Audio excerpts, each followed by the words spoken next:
प्रतीक जी देखिए, सच्चाई है कि अगर आप एक चोर से पूछेंगे कि उसने चोरी की है तो वो अपना नाम लेने की बजाय सबका नाम लेगा।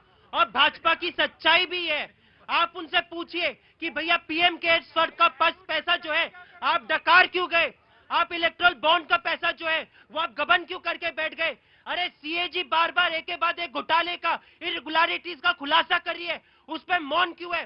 फिर चाहे वो बात हो बिहार में 70,000 करोड़ रुपया गायब हो गए, पता ही नहीं। अरे मोदी जी ने अपने मित्र के लिए इस देश का 1,750 रुपया कुर्बान कर दिए, ये देश आज पूछ रहा है।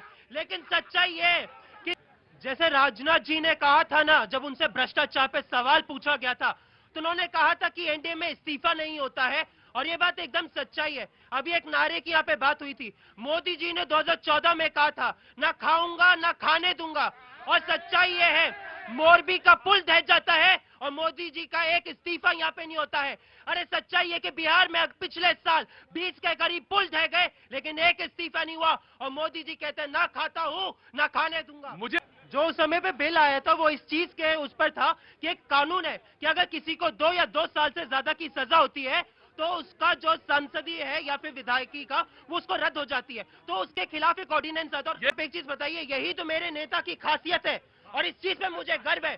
अगर एक आप मुझे एक चीज बताइए, अगर एक नेता को सजा होती है और उस नेता को, यहाँ पे देखो दोनों बात बिल्कुल अलग है। यहाँ पे ये कि अगर कोई भी नेता जेल में है 30 साल 30 दिन से ज्यादा के, तो 31 दिन जो है उसको जो है प्राइम मिनिस्टर पोस्ट से या मिनिस्टर के पद से रिजाइन करना पड़ेगा। और उसमें ताकि जब वो कन्विक्ट हो जाए, दोनों में अंतर है। और एक कन्विक्ट हुए जिसके ऊपर सजा सुना दी गई है, ऐसे नेता के ऊपर अगर वो पद पे रहता है, उसके खिलाफ राहुल गांधी जी ने जो है अध्यादेश के ऊपर बोला था, उन्होंने फाड़ा नीता से बोला।